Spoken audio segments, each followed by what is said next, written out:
Hello there, you're tuned into 7Edition this Sunday with me, Sabrina Zainal. These are your top stories.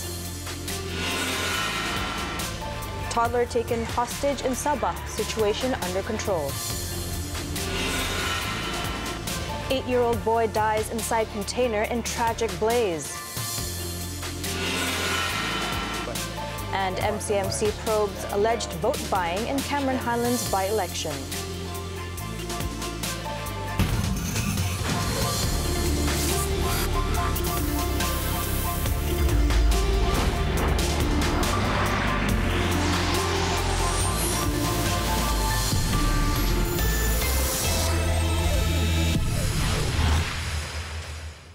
We begin the bulletin with this story. A male suspect who took a child hostage at knife point in Kota Kinabalu, Sabah, threatening to harm her, has been shot dead by the police. The incident occurred at a house on the 4th floor of a flat in Taman Telipok Ria, Tuaran. It is learned that the police were forced to take action after efforts to persuade the suspect to let the 2-year-old girl go failed.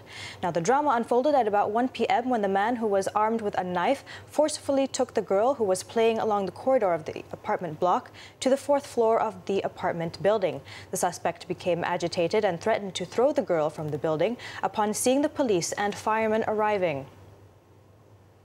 Terus meletakkan pisau di leher budak ni, menyebabkan leher budak ni, mangsa ni luka lah. Dan tiba satu keadaan, satu ketika suspek ni cuba membuang budak ni daripada tingkat 4. Dia cuba buang lah. Dan pada masa itu pihak polis telah bertindak dengan segera dan telah melepaskan beberapa das tembakan mengenai suspek, dan suspek telah meninggal di tempat kejadian. Several residents also took to placing mattresses on the ground floor outside the unit and facing any possibilities. The drama ended at about 5:30 p.m. after 2 hours of negotiations when a police sniper was forced to act, killing the suspect on the spot. The child has been taken to Likas Hospital in an ambulance, but her condition at the moment is not yet known. In the meantime, the suspect's identity has yet to be ascertained as no documents were found on him. His motives for carrying out the abduction and holding the child hostage are still unclear. Moving on, the Malaysian Communications and Multimedia Commission, MCMC, is investigating an allegation by way of photographs on social media that Pakatan Harapan, PH Coalition Party members, have indulged in vote buying in Cameron Highlands. Now, Deputy Communications and Multimedia Minister Edin Shazli Shith in Kuala Lumpur today said the MCMC needed time for the probe, among others, to identify the holders of the social media accounts that initiated the viral images. Kita sedang menyiasat berkenaan sebab MCMC memerlukan masa untuk menapasi siapa pemegang akaun dan apa tujuan gambar-gambar yang sedemikian dipublishkan kepada umum. Tapi saya setakat ini secara lisan belum ada mana-mana pihak yang mengaku bertanggungjawab. Dalam keadaan sekarang ini cuma perkara-perkara isu-isu yang saya percaya mungkin juga bersifat spekulatif ataupun perkara-perkara yang kadang-kadang mungkin dia diperbesarkan ataupun dia ada-adakan, bukan seperti tafsiran sebenar apa yang berlaku di dalam gambar itu. Photographs showing several people wearing shirts bearing the PH logo and allegedly distributing money to the constituents of Cameron Highlands went viral on social media early today. Edin Shazli, who is also the Negeri Sembilan Parti Pribumi Bersatu Malaysia Deputy Chief, said vote buying went contrary to the principles of PH, which regards it as a dishonourable act.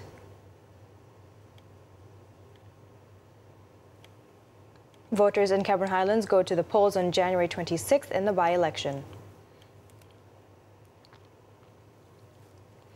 Now, tragedy in Penang when an 8-year-old boy was killed after he was trapped inside a container which caught fire in Kampung Jawa, Bayan Lepas today.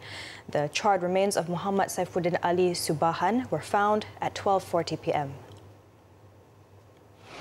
Firemen received the distress call about the blaze at 12:15 p.m. and arrived at the scene 5 minutes later and were able to put the fire under control within 20 minutes. The container, located in a playground along Jalan Bahagia, was used to store scrap. Based on an initial investigation, the container was usually not locked and children often played inside it. Tu anak nombor 4 baru sebulan. Duduk dah di rumah, duduk jaga baby tu. Saya bini saya balik, dia kata anak saya terbakar. Dia kata saya duk ingat terbakar sikit-sikit macam tu tak apa lah. Saya pun lari lah main tengok-tengok tak boleh nak buat apa dah. Orang kampung duk tolong, duk joroi ayak tak boleh buat apa. Api besar gila tak boleh buat apa dah. Memang dah saya main-main tu memang dah tak dengar bunyi apa. Saya ria kalau tak ada dia, kalau dia ada lagi memang dia bunyi dah. Saya tak anak saya. The boy was the third child in the family. His brother was believed to have escaped the fire.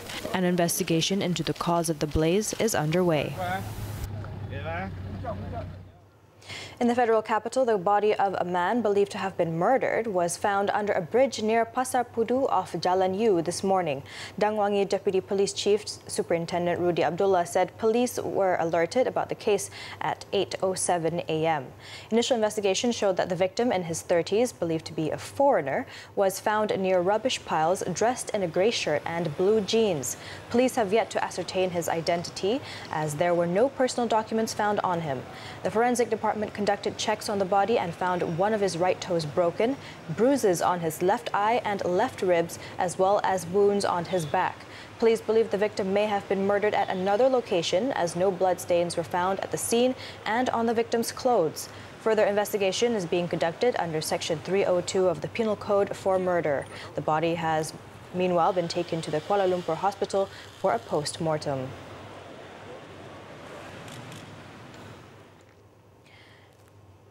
Now, Sabah Marine Police yesterday arrested a local man for trying to smuggle out 25 liquefied petroleum gas (LPG) tanks to the Philippines through the waters off Sempurna in Sabah.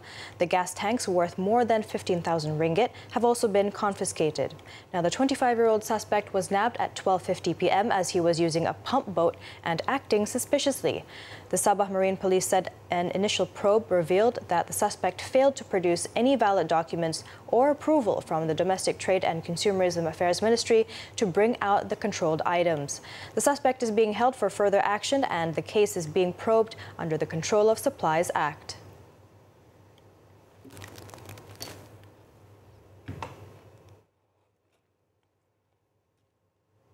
Meanwhile, police in Kelantan confiscated 4,040 yaba pills or horse pills believed to be valued at 80,000 ringgit in a raid in Pasir Mas last Friday. 487 kilograms of ketum leaves worth about 14,600 ringgit were also seized. Two men aged 28 and 29 were nabbed after police gave chase while the duo were trying to flee. An initial probe revealed that the ketum leaves were obtained from Sik Kedah and were being dispatched to a customer in Meranti, Pasir Mas. Police said both suspects have several previous criminal records, including break-ins, and tested positive for drugs.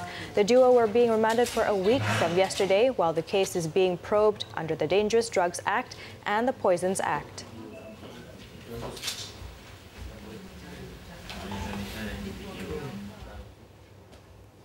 Now, a National Drugs Agency assistant has been sentenced to 4 years imprisonment and fined 55,000 ringgit for 4 counts of making false claims worth 8,000 ringgit 4 years ago.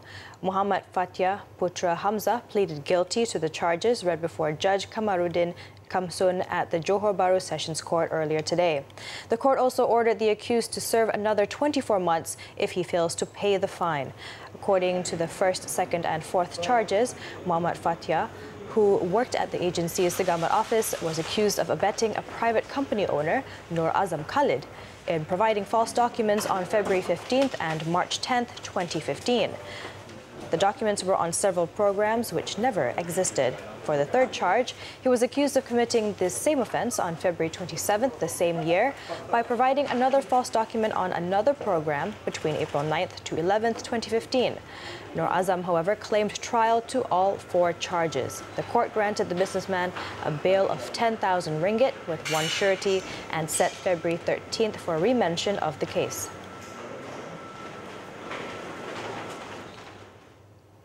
A former deputy director of a government agency and a private sector employee who were remanded to assist with investigations into an alleged 270,000 ringgit bribe to obtain a Universal Service Provision USP project were released today. Magistrate Nik Muizuddin Nik Muhammad allowed both men aged 42 and 43 to be released on a bail of 5,000 and 2,000 ringgit respectively in one surety. The two men were previously detained by the Malaysian Anti-Corruption Commission MACC for 4 days beginning Thursday. The civil servant was believed to have solicited bribes from the employee of the company in return for project approvals for the company, done in stages since 2015. They were arrested at a shopping mall in Putrajaya on Wednesday when they were believed to be involved in a transfer of cash amounting to 50,000 ringgit, the remainder of the total bribe amount.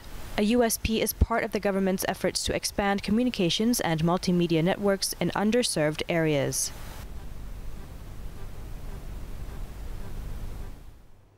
The Royal Malaysia Police have teamed up with the Customs Department in a bid to crack down on multiple crimes, including the smuggling of contraband cigarettes and drugs. Inspector General of Police Tan Sri Muhammad Fuzi Harun said the cooperation through newly formed 5 joint committees will lead to more joint operations, including nabbing syndicate informants. At a press conference after a meeting between the two departments today, the top cop said among other aspects of the cooperation would be to deal with Malaysian drug mules nabbed overseas.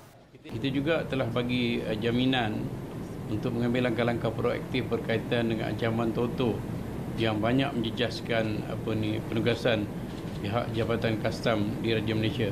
Jadi untuk tujuan ini kita dah tubuhkan 5 jatuhkuasa kalau tak silap Datuk Seri tadi untuk kita bekerjasama secara langsung, secara direct.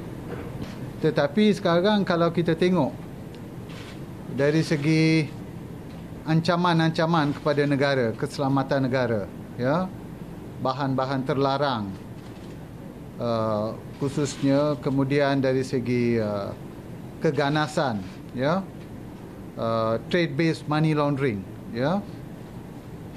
Perkara ini sebenarnya memerlukan kerjasama yang rapat.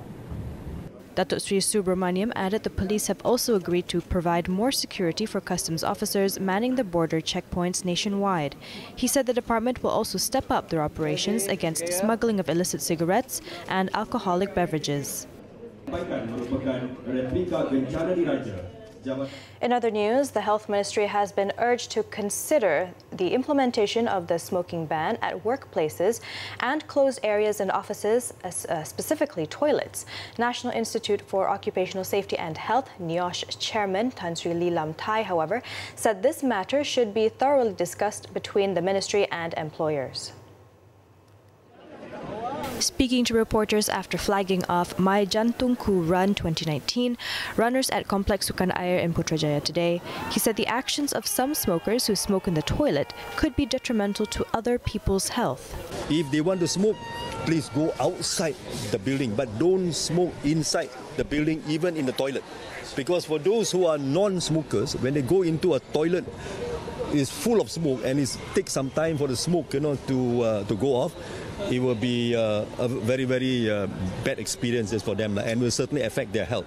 He said he himself had encountered such acts in the toilet and understood why some smokers had to resort to it, especially while at work. Hence, he hopes both employers and the ministry can find ways to provide designated smoking areas for employees.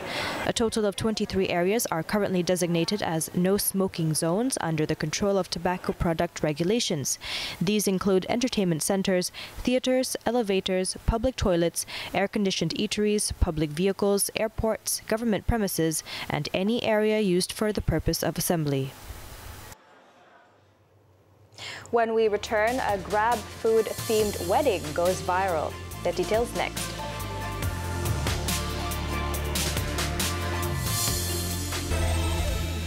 Welcome back. The Sultan of Pahang, Sultan Abdullah Ahmad Shah, is leaving to the wisdom of the Council of Rulers, which will be meeting on January 24th to announce the candidate selected as the 16th Yang di-Pertuan Agong in the interest of the nation.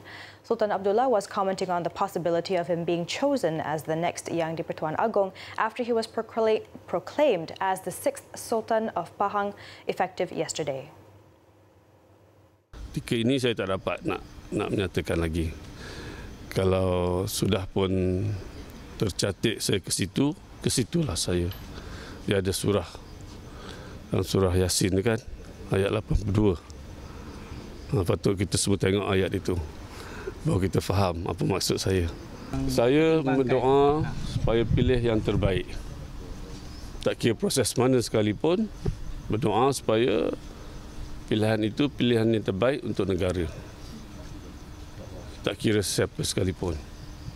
Sultan Abdullah, however, declined to comment further on the matter as he wanted to focus on the proclamation ceremony as the Pahang ruler on January 15th. He was met by the media after morning prayers at Imam Shafiq Mosque in Kota Sas in Indramakota, Kuantan today. Sultan Abdullah replaces his father, who is reported to be unwell, as the 6th Sultan of Pahang. Nyatakan saya akan beri segala usaha saya lah dalam apa bidang sekalipun supaya dapat menentukan kesejahteraan rakyat, sentiasa dibela dan dengan kerjasama dengan pihak kerajaan. Tak kiralah kerajaan mana sekalipun, kerajaan negeri ke kerajaan persekutuan, kita harus mempunyai satu hubungan yang baik, hubungan semangat kerjasama untuk membantu dan membela rakyat yang memerlukan bantuan ataupun pertolongan. The proposal to appoint him as the Sultan was submitted at the Pahang Royal Council after discussions were held among family members, and the proposal was unanimously agreed. Now let's take a look at our daily segment Clickbait, where we take a look at what's trending and making rounds in the cyber world today. The themed wedding has become a norm these days, especially ones that carry sentimental values for the bride and groom. Recently, a couple tied the knot in what appears to be a Grab food themed wedding to commemorate how they met. Nur Atika and Muhammad Afandi crossed paths while working as part-time Grab food riders in Malaysia, but little did they know that they would soon become soulmates. Photos from their wedding day, which took place last December 22nd in Sentul, were posted on Facebook, and yes, there were a lot of greens. In the post, Nur Atika wrote that her dreams came true as she found and finally married her soulmate after the hardship they went through together.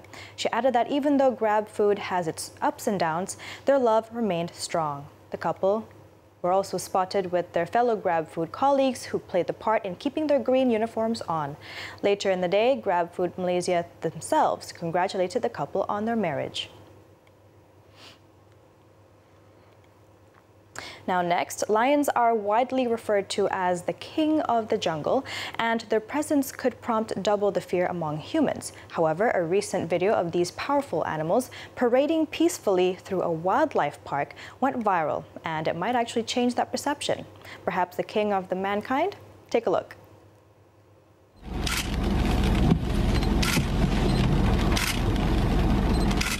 For some lucky tourists visiting the Kruger National Park, this incredible encounter could be their most unforgettable moment. In the viral video, which has garnered over 2.4 million views, 4 lions were seen marching down a road in the safari park, stalling vehicles behind them. It almost seemed as though the majestic beasts are proud to be seen in their majestic forms, ignoring frightened spectators around them. The lions pass close to the vehicles but don't appear to pay them much mind.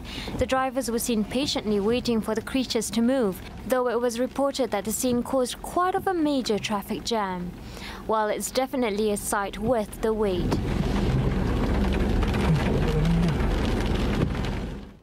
And now updated as of 7 p.m. Here are the top trending topics and searches on the internet today.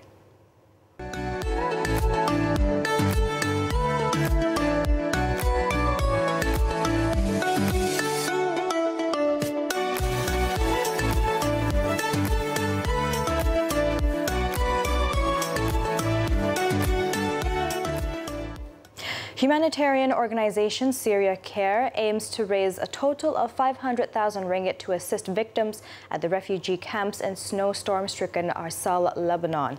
The Arsal Camp's Emergency Aid Fund is aimed at providing assistance to over 50,000 refugees who are in dire need of food, shelter and other essentials. Refugees have been struggling with dangerous conditions, including flooding and heavy snow, since last Sunday, when Storm Norma hit, bringing strong winds, rains and colder temperatures across the country. Syria Care, which has embarked on a winter humanitarian mission, hopes to provide assistance in the forms of diesel supply, carpets and blankets. Weather forecast showed that the temperature dropped to -10 degrees Celsius in Arsal yesterday.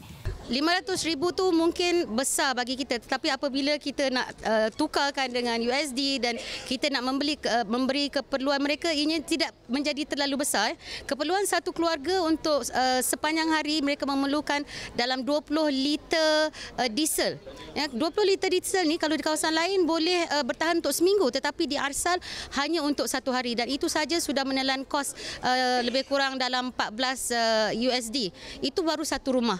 Jadi angka mereka terlalu ramai. Kami mungkin tidak dapat menyantuni ke semua 170,000 orang yang berada di sana. Kita fokuskan dulu untuk kali ini untuk menyantuni 1,000 keluarga di sana. She was met at the Kuala Lumpur International Airport in Sepang, Selangor, before departing for Beirut, Lebanon this morning.